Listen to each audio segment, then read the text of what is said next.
I have to think the diecast gods occasionally enjoy a really good laugh, and one of those laughs they had today was the second, and I mean the second, I unwrapped the plastic off of this and opened up the car, the reins came tumbling down. Total surprise, watching me scramble to keep everything somewhat protected. This thing got a lot of water, but I'm back.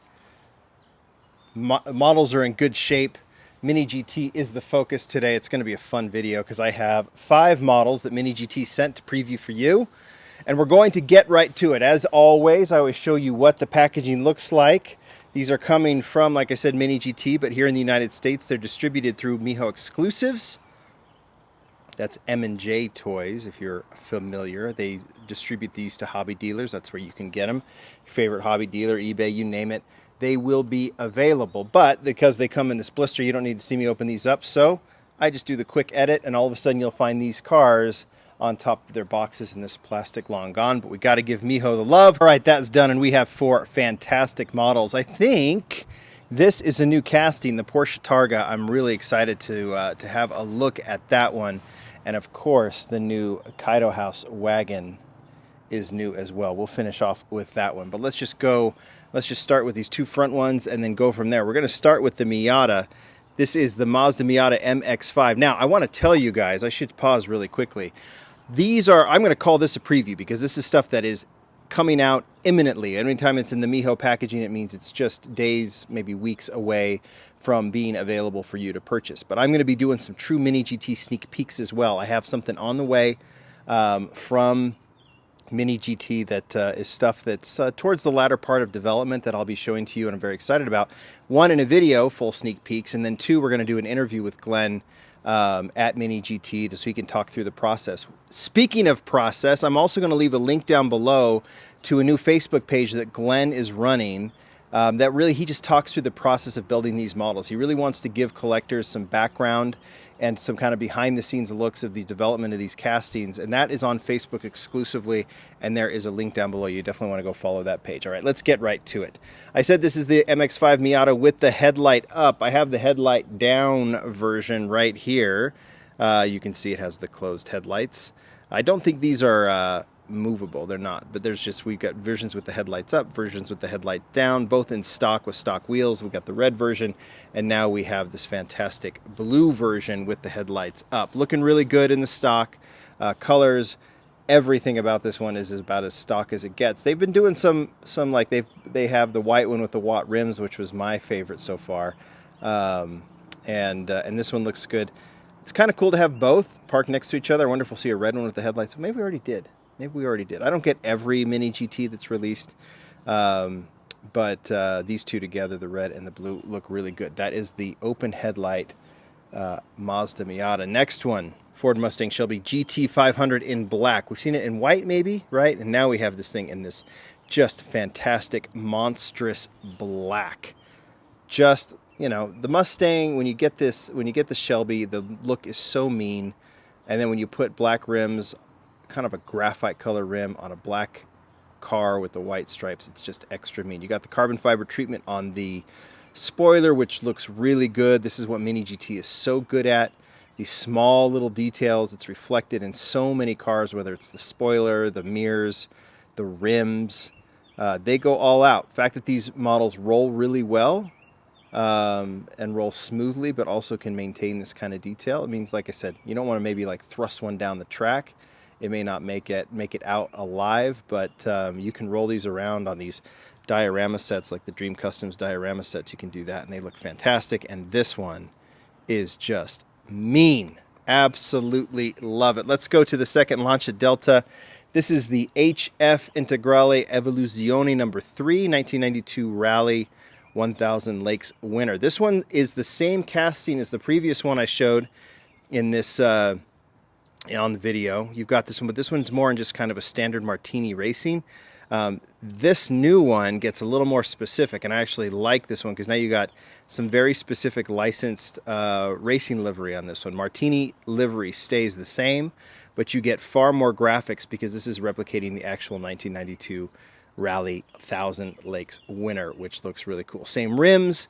I think the spoiler, every other detail to me looks the same. It's just you've got the additional detail, racing detail, which I think makes this preferable to the first version. Now, you may not care because you want both, which they do look good together. And when you can start building a fleet of these Martini Racing launches, that's where the winner is, right? And this is fantastic. Love this one. And yes, it still has that really cool spare tire in the back. How nice does that look? All right, that's the Martini. Let's go to the one that I'm probably most excited about. It's the Porsche Targa, Porsche 911 Targa 4S. Starts in white. If this has been released before, I apologize, but I don't think I have seen it before. I just have a little bit of a soft spot for the Porsche Targa, whether it's the actual classic Targa or this new version. I just love it. I think it's like the perfect Porsche, at least in my view. And this one comes in super detailed. I just love the roll bar, how it's done. That is the Targa you guys so much think. So those are the 4 Mini GT releases. And of course, Mini GT has collaborated with Junimai to do the Kaido House line. We have shown a few Kaido House models. I'll bring out this one, which is the from the original pair that he released of the Pro Street 510. Well, I think that it's hit its prime here with the BRE number 46. This is a fantasy car, right? BRE was never drag racing, but seeing this BRE done as a drag car is super, super cool. There's a clean white version coming out, which I'm always a sucker for.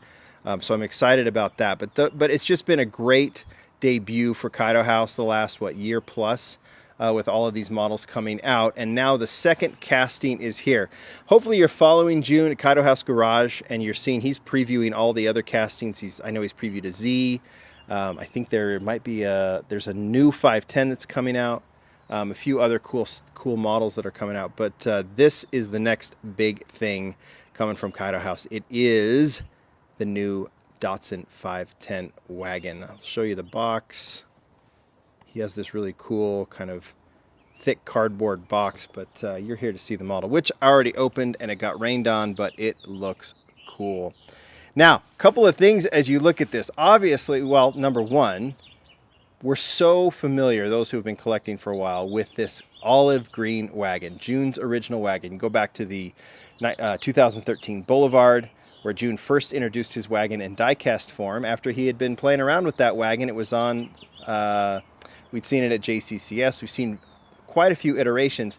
This is a tribute to that wagon. There's a few things that are different, of course, if you look closely, but lately June has has partnered with Greddy here in the United States to tune this wagon and really update it. And so if you follow Greddy or follow June, either at Kaido House Garage or Kaido House, you'll see his wagon. You know, it's got the fender flares, it's got the exposed cooler, all that stuff that I mean, it's just it's a showpiece. It's a showpiece, the real wagon. And this is, of course, a tribute to that. Few changes here, though, a few differences. The deco here, the color and deco is exactly the same, I think, pretty much exactly the same, or as close as it can get to June's actual wagon, with his signature zero, Advent livery, all that kind of stuff, the kind of broken up Kaido House, which looks really, really cool, logo. But this one's a little different in that it is a two-door wagon. I mentioned in a previous video that Nissan is game to doing some cool things, and that's one of the reasons we see a lot of Nissans in the diecast world. This is as good an example as there is. I don't think there ever was a two-door wagon, right, from Datsun or Nissan. But here we have it, fully licensed, designed by June, done in a very cool, creative way. Big, wide barrels in the back.